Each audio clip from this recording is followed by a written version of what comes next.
If you're an author or plan to be one, get excited because this podcast is for you. Book Marketing Mentors is the only podcast dedicated to helping you successfully market and sell your book. If you're ready for empowering conversations with successful marketing mavens, then grab a coffee or tea and listen in to your host, international best-selling author Susan Friedman. Welcome to Book Marketing Mentors, the weekly podcast where you learn proven strategies, tools, ideas, and tips from the masters. Every week, I introduce you to a marketing master who will share their expertise to help you market and sell more books. Today, my special guest is Lisa Corrado. Lisa works with business owners to implement new strategies, systems, and mindsets so they achieve their next level vision. She's over 18 years experience running her own businesses and knows just how much courage it takes to be an entrepreneur. Lisa says her favorite goal achievement is a toss-up between surviving cancer, summiting Mount Kilimanjaro, or leaving a lucrative but soul-crushing corporate job in order to be happy. Yeah, we want to be happy. So, hey, I am happy to welcome you, Lisa, to the show, and thank you for being this week's guest expert and mentor. Thank you, Susan. I am very happy to be here. I am looking forward to our conversation. Well, Lisa, your specialty is systems and strategies. I think that's an area that we can delve into a little deeper to help our listeners better understand. So I'm going to start off very granular. What is a strategy and why do we need one? That is a great question. And I think the reason a lot of people struggle with strategy is it sounds like it might be complicated. It has a little mystery behind it. So to clarify, strategy is simply all of the decisions and the choices that you make in support of your vision. That's it. Once you know what your goals are, what you're going towards, what success looks like for you, your strategy is simply what you say yes to and what you say no to. Simple as that. It sounds so simple. I know that the actual putting that into practice takes a little bit more time and energy, and obviously the thought process that goes into that. Do you have an easy way to sort of break it down a little bit? Absolutely. I'm so glad you are sort of alluding to the distinction between simple and easy, right? So it is very simple, but not necessarily easy to implement it if you're not comfortable, if you're not sure.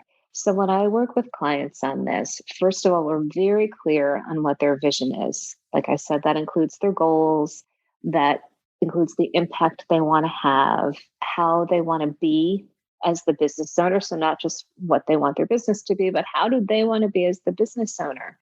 And then the strategy, it supports the vision. So then it's taking a look at what really wants to happen in order for the vision to come true. Is it that you want to be reaching out to a certain specific audience? Is it that you want to be making some new kind of offer, creating, writing a new book or selling a book in a different way or reaching an audience in a different way? Whatever it is, once we identify that, then the question is, okay, what do we have to do to make that happen? And that's where the fun comes in. That's where we really roll up our sleeves and say, what work actually has to happen? So we get very granular with that. And the way we support that work is then, on a regular basis, ask ourselves, is what I'm doing right now supporting my vision or not? If it is, keep going. If it's not, pause and say, what am I doing this for? And does this need to be done? I think that's a question that I've asked myself many times. Yeah. Why am I doing this? Yes. What exactly is happening here? Yeah. What brings to mind as you say that is drifting away from a strategy and having to ask yourself that question. Talk to us about the idea that I know that I've done it And that is, yes, I've got a strategy in place, but then somehow I get sucked into something that perhaps doesn't appear on that initial strategy. How do you sort of bring people back into following the strategy that they'd outlined? Great question. The first thing we do is really determine that they need to be brought back to the strategy. I find that sometimes if people drift off, there might actually be a very valid reason. Maybe the vision wasn't strong enough. Maybe it wasn't really tied to their values. Maybe they weren't fully bought into it. And if they don't have that first piece, then they will definitely drift away from the strategy. That's rare, but I wanted to make sure to say that because I think it's important for people to understand you can grow and evolve and change. Your vision can evolve. That's completely fine. You don't have to marry the first vision you come up with.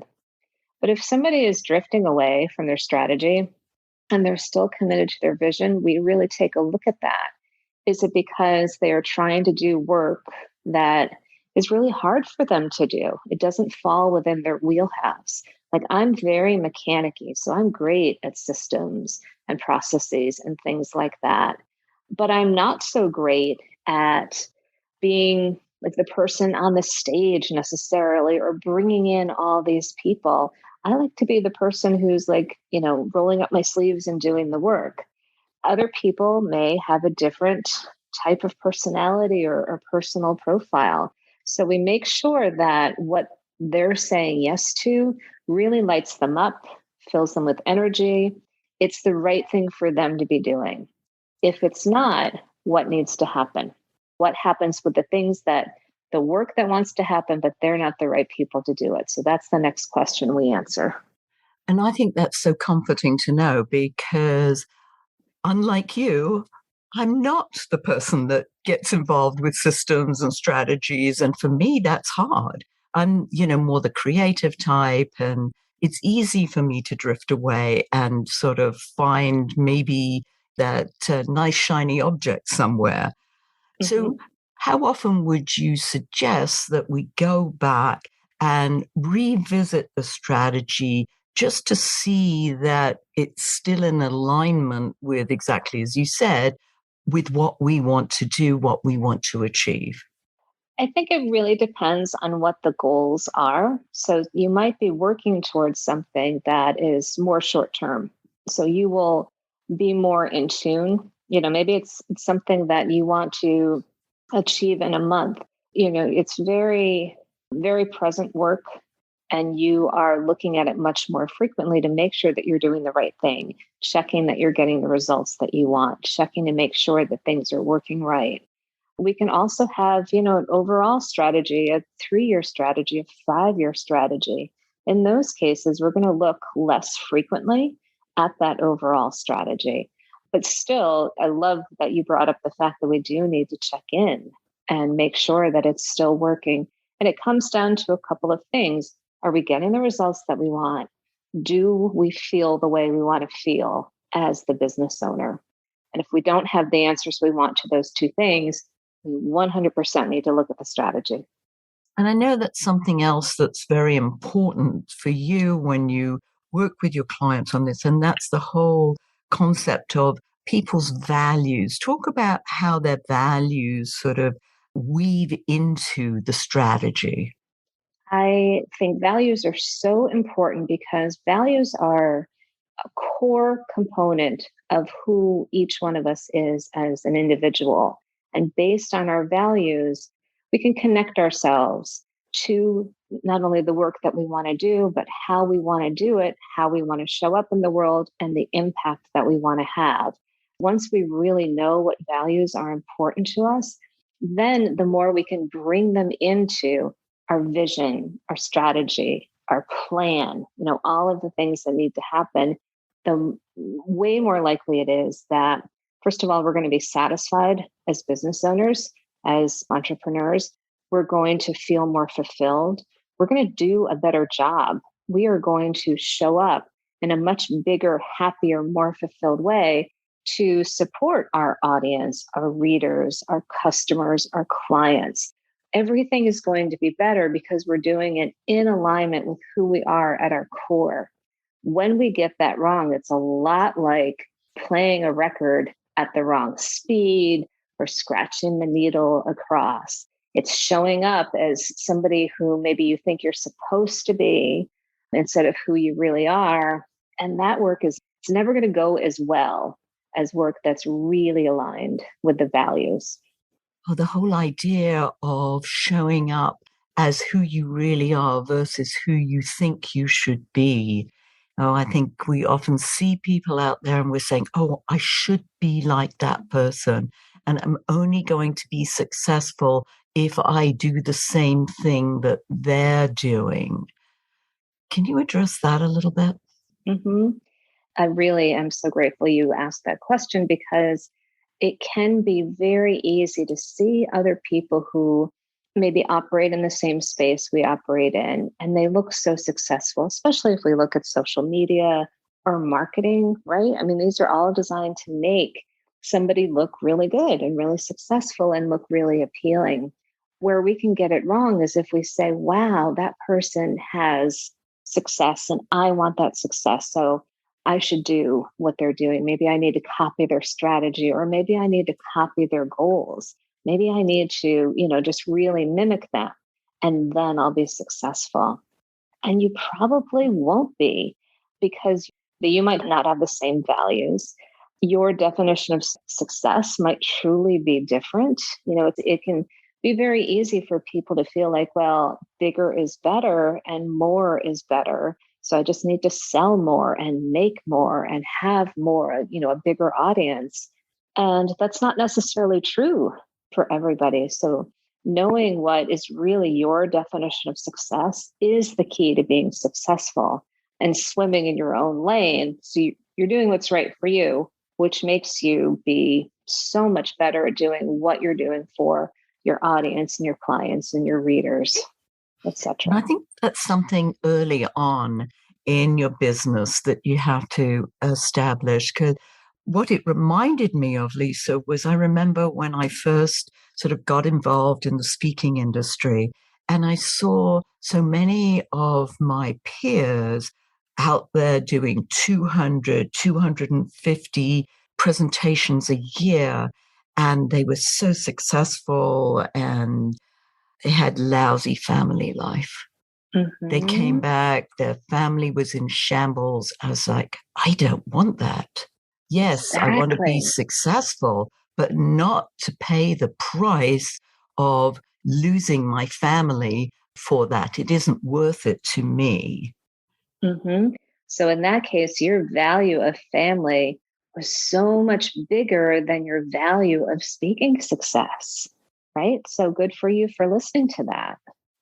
Yeah, it was hard though to think, well, could I still be successful and sort of like have my cake and eat it? So that was always on my mind, So if I get too successful, what will that do to the family structure? So there's another sort of record that was going on in my head. Let's transition and talk about systems because it's strategy and systems. So let's start off in that granular form as we did with the strategy, but what exactly is a system and why do we need them? A system is any kind of process that you follow for something that you do over and over and over again.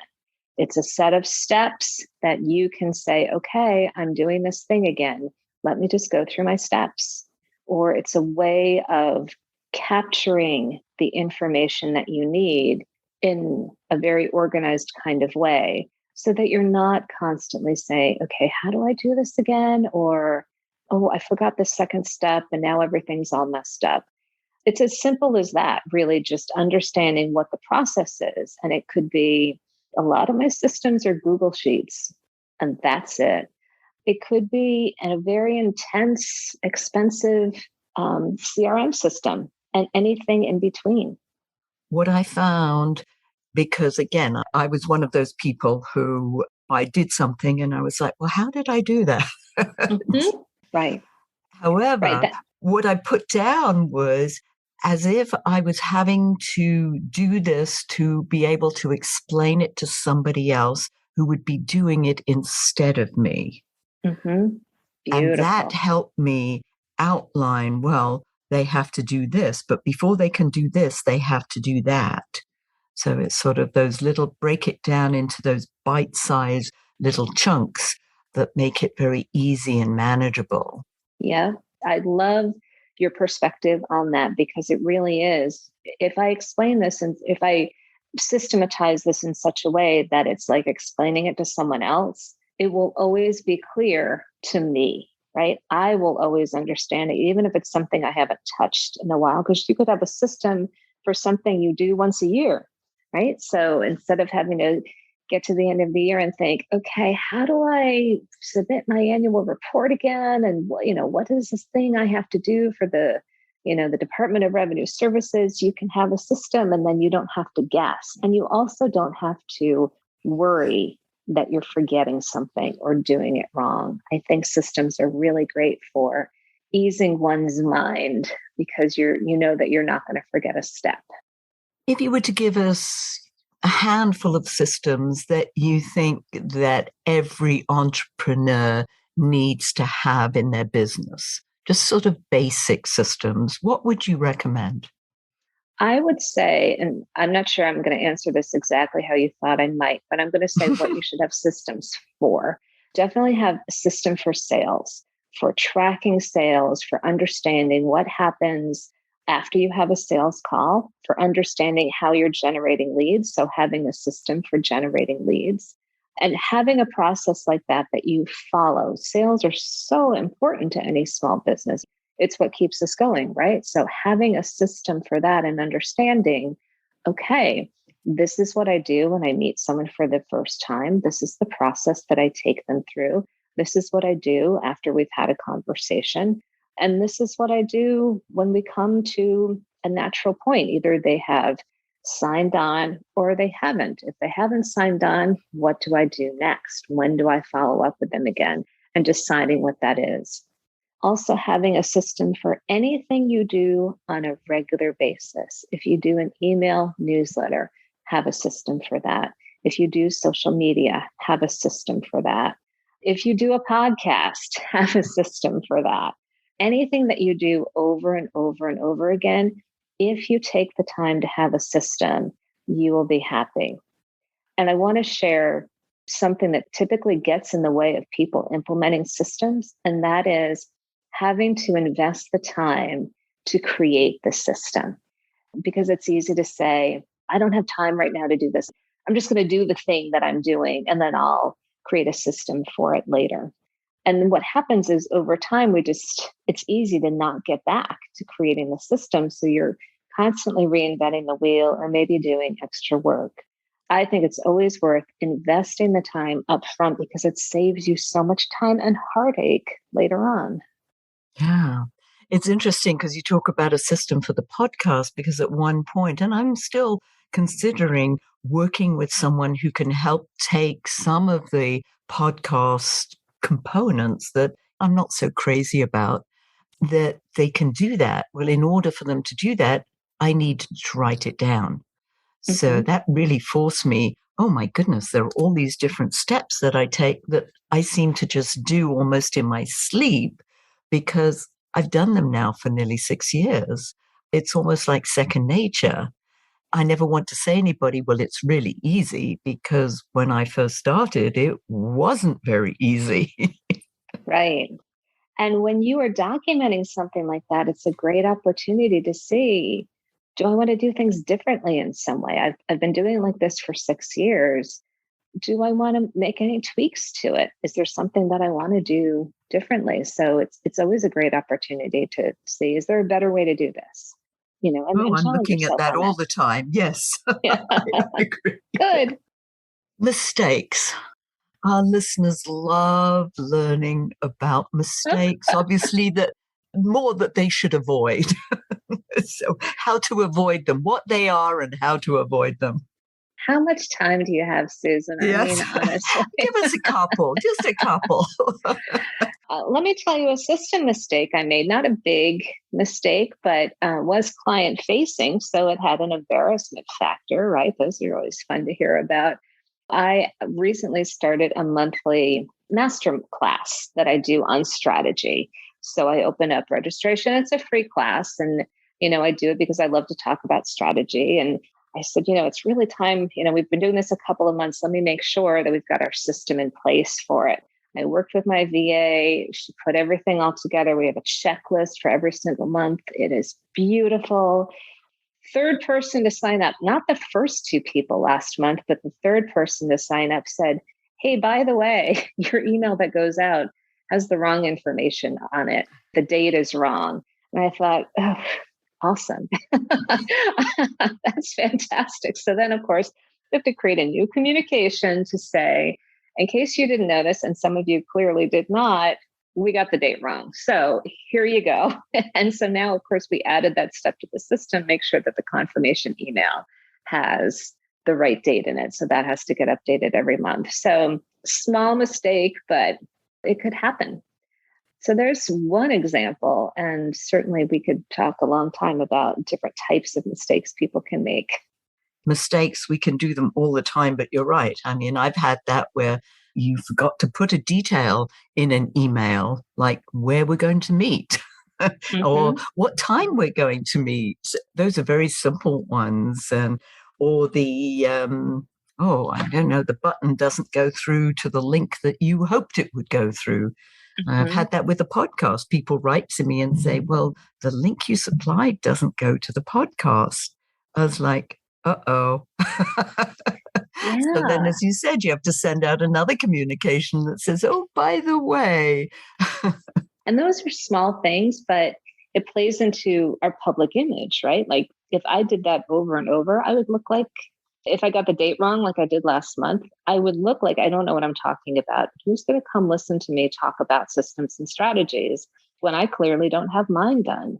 Even though it's a small thing, it plays into my image. And I want to make sure I get those details right, because one of the things I say is like, I'm really good at the details. Well, I better show that I'm good at the details. Otherwise, doesn't matter what my marketing says. People are going to say, gosh, she's just not that good at the details. I'm not going to hire her. I'm not going to follow her. I'm not interested.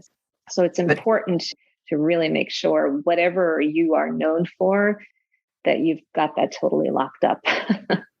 Well, that's a great segue into telling us how our listeners can find out about you and the incredible services that you do provide, Lisa.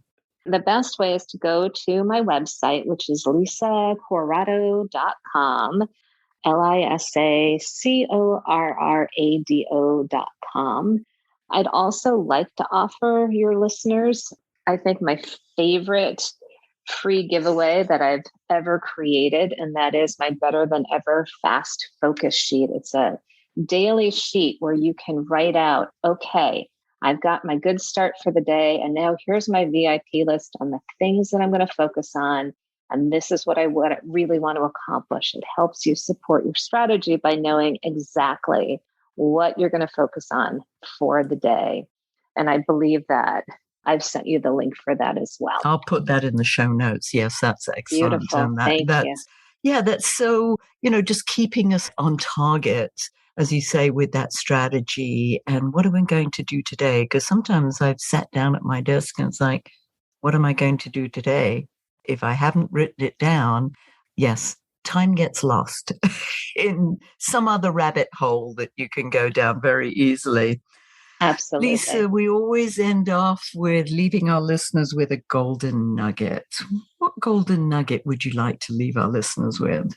I know exactly what golden nugget, and that is say no much more frequently than you currently are.